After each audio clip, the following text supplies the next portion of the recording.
The wedding planner's voice dripped with fake sympathy as she delivered the crushing blow over the phone. My brother Marcus had supposedly decided I was not family enough to attend his wedding to his fiancée Rebecca. 28 years of sibling bond, countless memories, and unconditional support meant nothing, according to this stranger who claimed to speak for him. But when I discovered the real reason behind my sudden exclusion, it unraveled a web of lies so deep that it would tear our entire family apart and expose secrets that should have stayed buried forever. Hey, beautiful souls!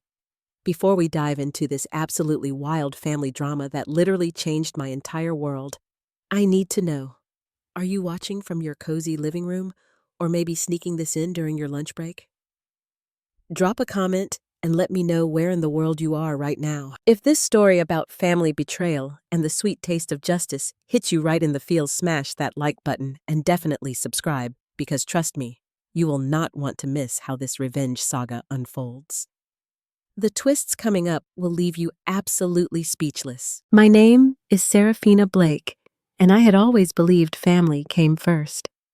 Growing up in suburban Chicago, Marcus and I were inseparable despite our 3-year age gap. Our parents, Patricia and Jonathan Blake, raised us with traditional values about loyalty and blood being thicker than water. Marcus worked as a financial advisor at a prestigious firm downtown, while I had built my career as a freelance graphic designer, often helping family members with their business needs for free, because that was what family did for each other. The call from Rebecca's wedding planner, a woman named Victoria Sterling, came on a Tuesday morning in March. Her tone was professional but cold, as she informed me that my invitation to the May wedding had been revoked. According to Victoria, Marcus and Rebecca had reviewed their guest list and decided they wanted only their closest family members present. The implication was clear and devastating. After nearly 3 decades of being siblings, I was apparently not close enough to make the cut. My first instinct was to call Marcus directly, but every attempt went straight to voicemail. Text messages remained unread and unanswered. It was as if my brother had vanished from existence, leaving behind only this wedding planner who spoke about family decisions with the authority of someone who had known us for years rather than months. Desperate for answers, I drove to Marcus's apartment complex that evening. The security guard, someone who had always waved me through with a friendly smile, stopped me at the gate with an uncomfortable expression. He handed me a sealed envelope with my name written in Marcus's unmistakable handwriting. Inside was a brief, cold letter that felt nothing like the warm, caring brother I had known my entire life. The letter stated that he needed space from our family dynamics and that my presence at his wedding would create unnecessary drama. He mentioned that I had always been too dependent on family connections and that it was time for him to prioritize his new life with Rebecca. The words cut deeper than any physical wound could have. This was not the Marcus who had supported me through my divorce 2 years earlier, who had helped me move 3 times, who had been my emergency contact for everything important in my life. Something felt fundamentally wrong about the entire situation. The writing style, while in his handwriting, contained phrases and terminology that Marcus never used. He had always been direct and emotional in his communication. But this letter read like a legal document designed to create distance rather than explain genuine feelings.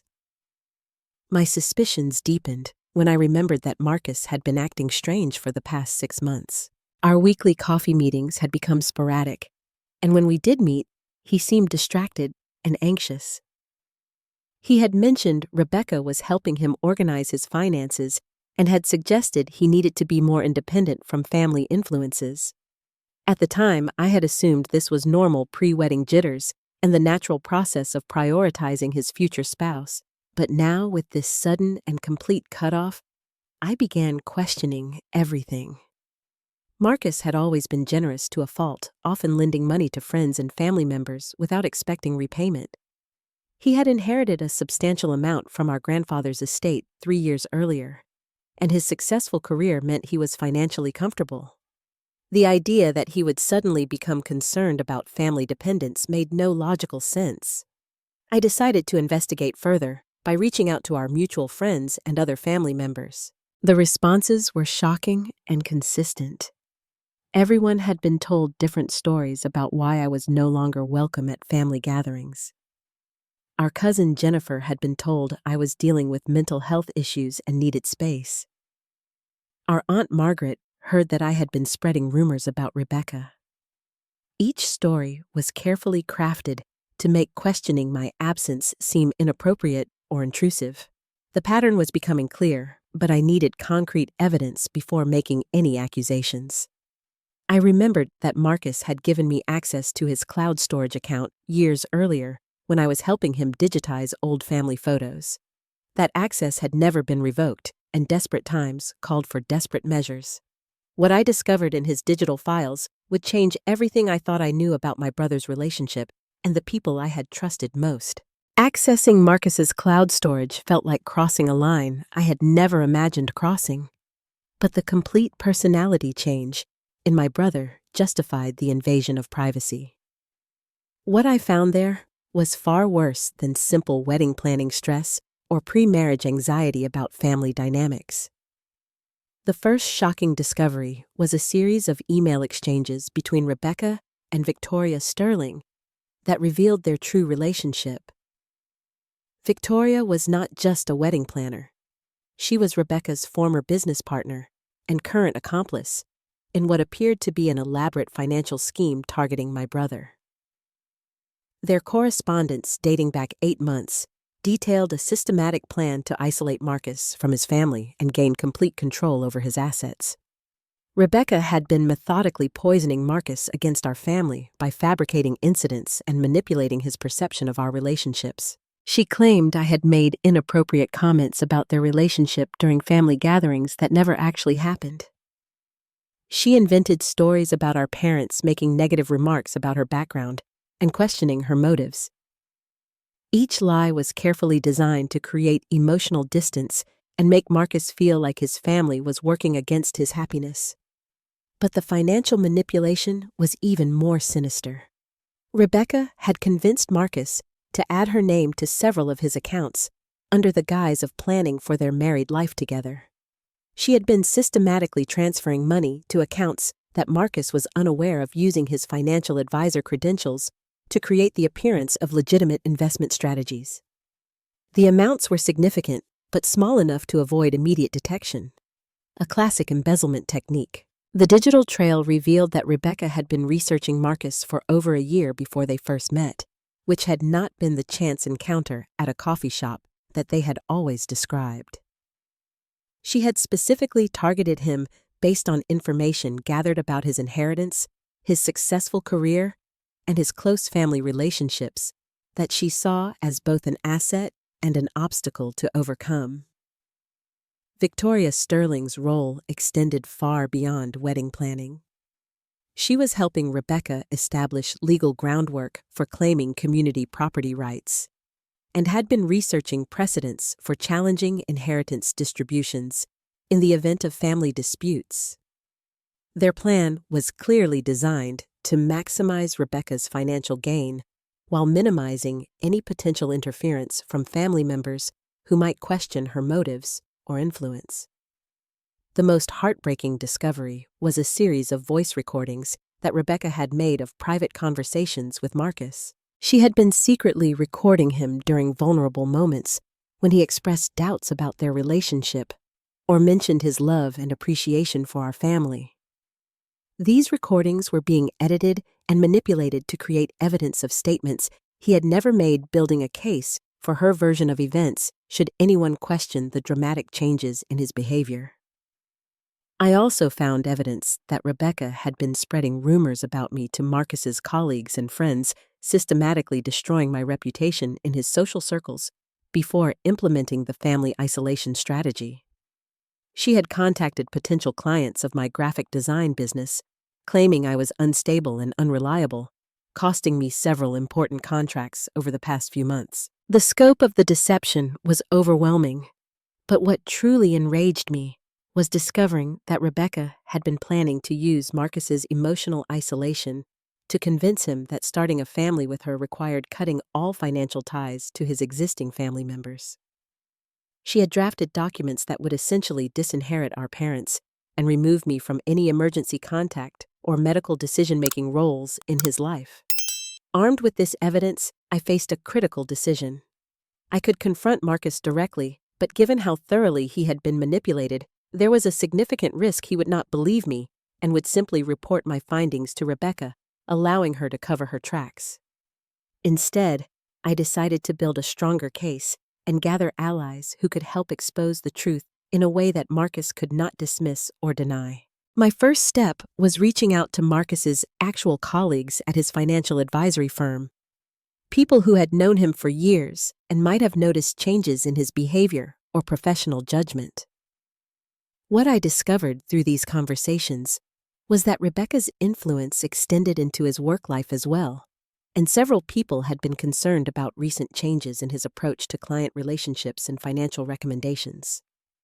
The truth was far more complex and dangerous than simple wedding planning manipulation, and I realized that saving my brother would require strategic thinking and careful alliance building to overcome the sophisticated scheme that had been designed to destroy our family from within. The evidence I had gathered was damning, but I knew that confronting Rebecca and Victoria alone would be futile. They had spent months building their narrative and isolating Marcus from anyone who might challenge their version of events. I needed to create a network of allies who could approach the situation from multiple angles and provide Marcus with undeniable proof of the manipulation he was experiencing. My first ally came from an unexpected source. David Richardson, one of Marcus's colleagues at the financial advisory firm, reached out to me after I had made some subtle inquiries about my brother's recent behavior changes. David had been growing increasingly concerned about Marcus's professional judgment and had been documenting instances where Marcus had made decisions that seemed completely contrary to his established expertise and ethical standards. David revealed that Marcus had been recommending investment strategies to clients that would generate higher commissions for himself but were not necessarily in the client's best interests. This was completely contrary to the ethical approach Marcus had maintained throughout his career, and David suspected that external pressure was influencing these changes. When I shared some of the evidence I had discovered about Rebecca's financial manipulation, David immediately understood the connection. We decided that David would continue monitoring Marcus's professional activities while gathering evidence of the financial irregularities that could be traced back to Rebecca's influence. His position within the firm gave him access to records and patterns that would be difficult for Marcus to dismiss as family bias or personal jealousy.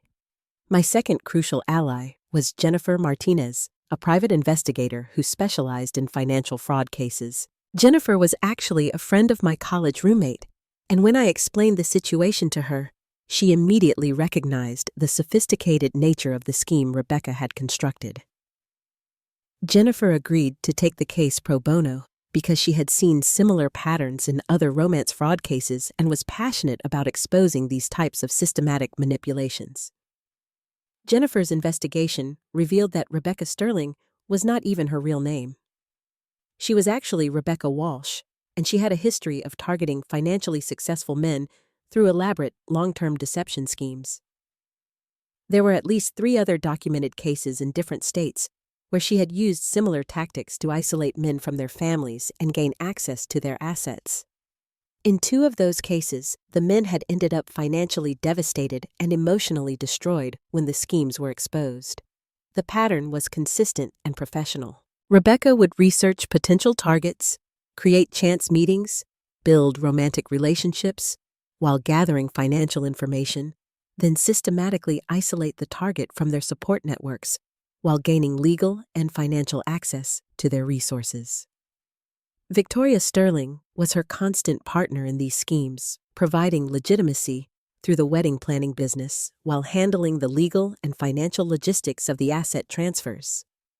Jennifer also discovered that the wedding venue itself was part of the scheme. The location Rebecca had chosen was owned by a company that Victoria had connections to, and the financial arrangements included several questionable clauses that would give Rebecca legal advantages in the event of a divorce or separation. Even the wedding planning was designed to maximize her future legal claims, rather than create a genuine celebration of their relationship. Our third ally emerged when David introduced me to Carol Thompson, a forensic accountant who had worked on several cases involving financial elder abuse and romantic fraud. Carol was fascinated by the sophistication of Rebecca's approach and agreed to help us trace the financial transactions and establish a clear timeline of the asset manipulation. Carol's analysis revealed that Rebecca had been far more successful than we had initially realized. She had managed to transfer over $200,000 from Marcus's accounts over the past 6 months using a combination of legitimate-seeming investment transfers and direct account access. The money was being funneled through a complex network of business accounts and investment funds that would be difficult to trace without professional forensic accounting skills. But Carol also discovered something that would become our strongest piece of evidence. Rebecca had been sloppy in one crucial area. She had been using Marcus's credentials to access client information at his firm for her own research purposes. This was not only unethical but illegal, and it provided us with concrete evidence of criminal activity that Marcus could not explain away as relationship dynamics or family interference. The fourth member of our alliance was someone I had not expected to recruit. Patricia Blake, my own mother, had been growing increasingly suspicious of Rebecca's influence on Marcus and had been conducting her own quiet investigation. When I finally decided to share what I had discovered with my parents, my mother revealed that she had been documenting strange incidents and inconsistencies in Rebecca's stories for months. My mother had noticed that Rebecca's accounts of her background and family history kept changing in subtle ways. Details about her education, previous relationships, and career history were inconsistent across different conversations. More importantly, my mother had attempted to reach out to Rebecca's supposed family members to arrange meetings before the wedding, but had discovered that several of the people Rebecca claimed as relatives either did not exist or had no knowledge of her current situation. Together, our alliance had created a comprehensive case that approached Rebecca's deception from multiple angles: professional ethics violations, financial fraud, identity, deception, and systematic family manipulation. We had documented evidence, witness testimonies, and professional analysis that would be difficult for even the most manipulated person to dismiss. But we also knew that our approach had to be strategic. Marcus was deeply emotionally invested in his relationship with Rebecca, and a direct confrontation could cause him to retreat further into isolation and potentially accelerate Rebecca's timeline for asset extraction. We needed to create a situation where Marcus would discover the truth in a way that felt like his own realization rather than an attack from family members he had been conditioned to distrust.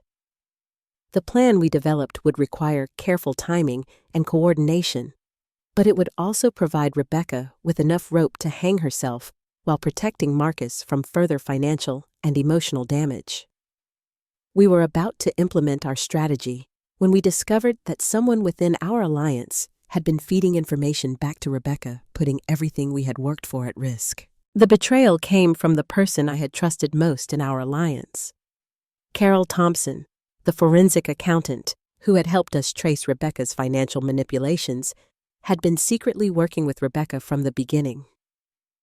What I had interpreted as professional competence and genuine concern for justice was actually a sophisticated double-agent operation designed to monitor our investigation and feed information back to our targets.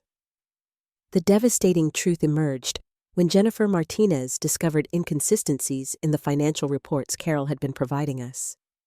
Certain transaction details that should have been easily traceable were mysteriously incomplete, and some of the evidence Carol claimed to have found was subtly altered to make Rebecca's activities appear less criminal than they actually were. When Jennifer ran independent verification on Carol's findings, she discovered that our forensic accountant had been manipulating data to protect Rebecca while appearing to help our cause.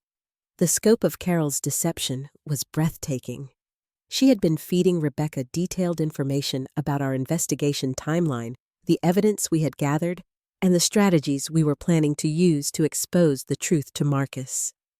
This information had allowed Rebecca to stay several steps ahead of our efforts adjusting her approach and covering her tracks while we unknowingly helped her refine her manipulation techniques.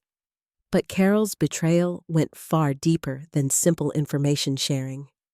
She had been actively sabotaging our evidence gathering by providing Rebecca with advance warning about which financial records we were examining. This had given Rebecca time to create false documentation and establish alternative explanations for the questionable transactions we had identified. Some of the strongest evidence we thought we had gathered was now completely useless because Rebecca had prepared counter-narratives that made her activities appear legitimate. The most devastating aspect of Carol's betrayal was that she had been using her professional credentials and our trust to help Rebecca accelerate her asset extraction timeline. While we were building our case and planning our careful approach to Marcus, Carol was helping Rebecca identify additional accounts and investment opportunities that we had not yet discovered. Our investigation had inadvertently provided Rebecca with a more complete picture of Marcus's financial portfolio than she had previously been able to access. When I discovered Carol's true allegiance, it felt like the ground had been ripped out from under everything we had worked toward. David Richardson was equally shocked, as he had been sharing sensitive information from Marcus's workplace with someone who was actively working against our efforts. My mother was devastated because she had shared personal family information and strategies with Carol information that was now being used to further manipulate Marcus. The immediate consequence of this betrayal was that Rebecca went on the offensive.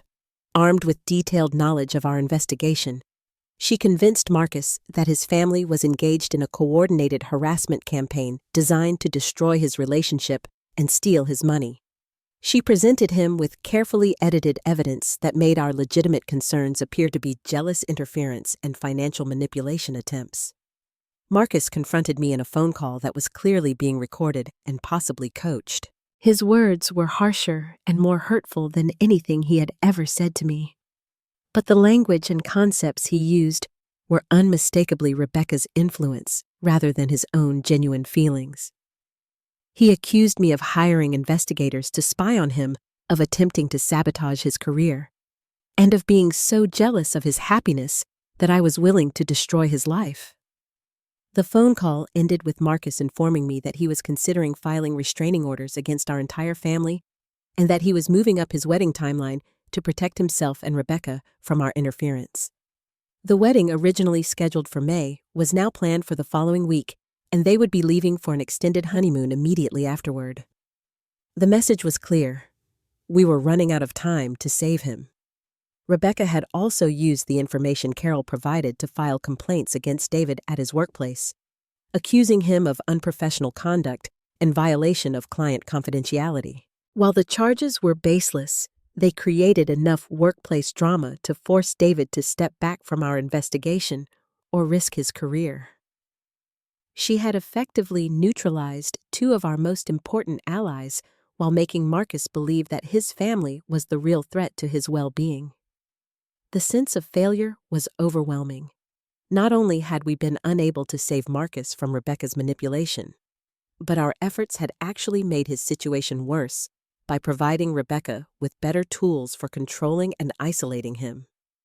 The wedding was now imminent, and once Rebecca achieved legal marriage status, her access to Marcus's assets would be greatly expanded and much more difficult to challenge.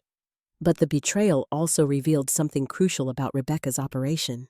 Her need to plant Carol within our alliance demonstrated that she was genuinely threatened by our investigation and was not as confident in her control over Marcus as she appeared to be. The fact that she felt compelled to accelerate her timeline suggested that there were vulnerabilities in her scheme that we had not yet fully exploited. Jennifer Martinez pointed out that Rebecca's aggressive response to our investigation had actually created new evidence of her criminal intent.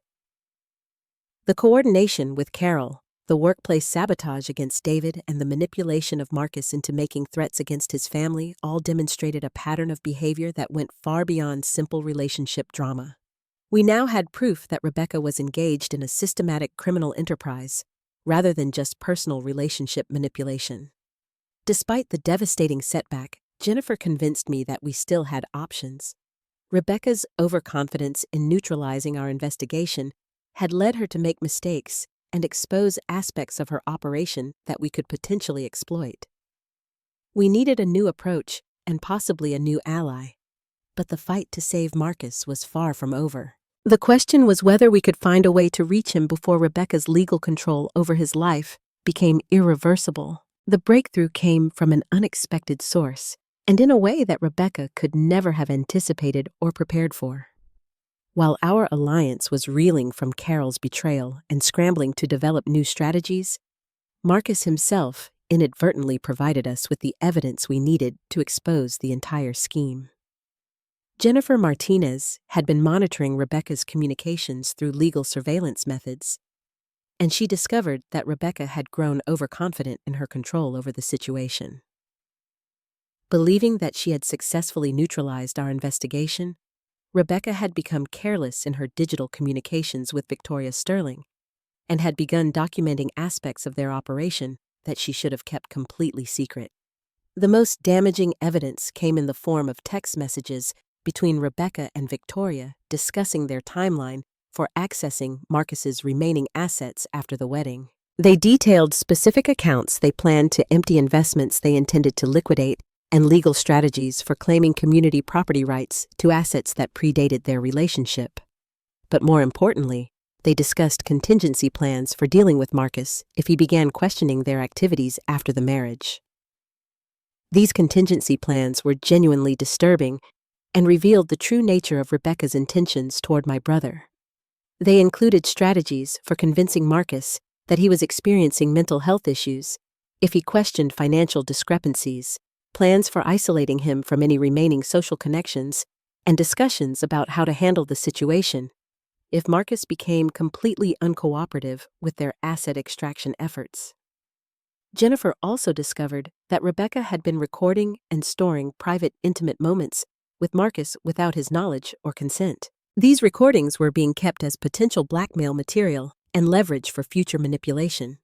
The violation of Marcus's privacy and dignity was both illegal and morally reprehensible, and it demonstrated that Rebecca viewed him as nothing more than a target to be exploited rather than a person she claimed to love. But the most crucial piece of evidence was a recorded phone conversation between Rebecca and someone she referred to as her mentor in these operations. This person, whose identity we had not previously known, was apparently the mastermind behind multiple romance fraud schemes across several states. The conversation revealed that Marcus was just one target in a larger criminal enterprise, and that Rebecca was expected to extract a specific amount of money within a defined timeline or face consequences from her criminal partners. This recording provided proof that Rebecca was operating as part of an organized criminal network rather than as an individual opportunist. The implications were massive because it meant that law enforcement agencies in multiple jurisdictions would be interested in the evidence we had gathered, and that Rebecca's activities represented federal crimes rather than just local relationship fraud. Our new ally emerged from this discovery in the form of Special Agent Maria Santos from the FBI's Financial Crimes Unit. Jennifer had worked with Agent Santos on previous cases, and when she presented our evidence, Agent Santos immediately recognized patterns consistent with organized romance fraud operations they had been investigating across multiple states. Agent Santos explained that Rebecca Walsh and Victoria Sterling were part of a larger criminal network that specialized in sophisticated long-term romance fraud targeting financially successful men. The network had been operating for several years and had caused millions of dollars in losses to victims across the country. Our evidence was exactly what they needed to build a comprehensive case against the entire organization. The FBI's involvement changed everything about our approach to saving Marcus. Instead of trying to convince him that his fiancée was manipulating him, We now had law enforcement authorities who could present him with concrete evidence of criminal activity and legal consequences. Agent Santos assured us that once Marcus understood he was the victim of a federal crime, rather than just relationship drama, his perspective on the situation would change dramatically. But Agent Santos also revealed something that none of us had anticipated. The FBI had been monitoring Rebecca's activities for several months as part of their broader investigation, and they had been waiting for the right moment to make arrests that would capture the entire criminal network rather than just individual operators. Our investigation had provided them with the missing pieces they needed to move forward with their case. The timing was perfect because Rebecca's accelerated wedding timeline had forced her to make mistakes and expose aspects of her operation that the FBI had not previously been able to document. Her communications with her criminal partners had become more frequent and less cautious as she rushed to complete her scheme with Marcus before we could interfere further. Agent Santos developed a plan that would allow us to save Marcus while simultaneously gathering the final evidence needed to arrest Rebecca Victoria and their criminal partners. The plan required Marcus to be present at a meeting where Rebecca would be confronted with evidence of her criminal activities, but it had to be orchestrated in a way that would not alert Rebecca to the FBI's involvement until it was too late for her to escape or destroy evidence. The meeting was scheduled for 2 days before Rebecca's accelerated wedding date, ostensibly as a final attempt at family reconciliation that Rebecca could not refuse without appearing unreasonable to Marcus. What Rebecca did not know was that the meeting location would be equipped with recording equipment, that FBI agents would be present as witnesses, and that we would be presenting evidence that would immediately result in her arrest on federal charges.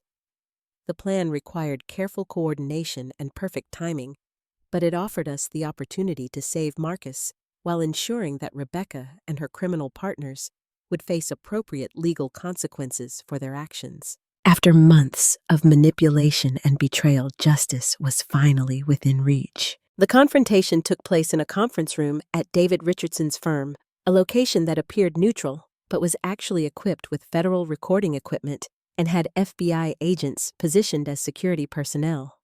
Rebecca arrived with Marcus confident that she was attending a family mediation session that she could easily manipulate to her advantage. She had prepared him with explanations for any evidence we might present, and she believed that her control over his emotions would prevent him from accepting anything his family might say. Agent Santos began by introducing herself and explaining that Marcus was the victim of a federal criminal investigation into organized romance fraud. The color drained from Rebecca's face as she realized that this was not the family intervention she had been expecting. Marcus looked confused and shocked, but also relieved in a way that suggested some part of him had known something was fundamentally wrong with his situation. The evidence presentation was methodical and devastating. Agent Santos began with Rebecca's real identity and criminal history, showing Marcus documentation of her previous victims and the financial damage she had caused to other families. The look of recognition and horror on Marcus's face was heartbreaking, but it was also the moment when Rebecca's emotional control over him finally broke. When Agent Santos played the recorded conversations between Rebecca and her criminal partners, including discussions about how to handle Marcus if he became uncooperative, my brother's transformation was immediate and complete. The man who had been defending Rebecca's honor and cutting ties with his family suddenly saw her as she truly was, a predator who had targeted him for financial exploitation and had never felt any genuine affection for him. Rebecca's arrest was swift and dramatic. The moment she realized that her scheme had been exposed, she attempted to flee the building, but was intercepted by FBI agents who had been positioned at all exits. Victoria Sterling was arrested simultaneously at her office, along with 3 other members of their criminal network who had been coordinating the operation from different locations. The financial recovery process began immediately.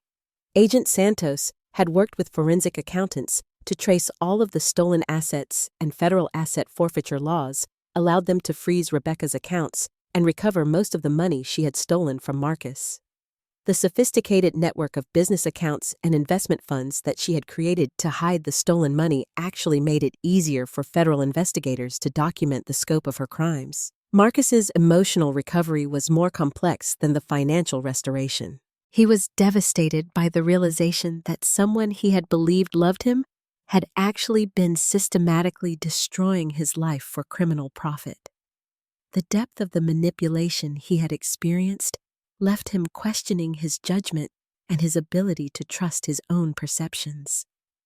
But he was also profoundly grateful that his family had refused to give up on him despite his harsh treatment of them during the manipulation period. The reunion with our family was emotional and healing in ways I had not expected. Marcus apologized repeatedly for the things he had said and done while under Rebecca's influence. But we all understood that he had been the victim of sophisticated psychological manipulation designed by criminal experts.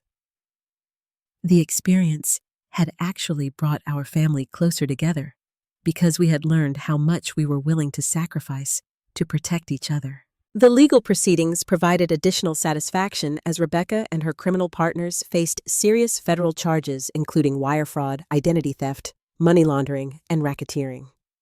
The evidence we had gathered was instrumental in securing convictions against the entire network, and Rebecca was sentenced to 12 years in federal prison with full financial restitution to all of her victims.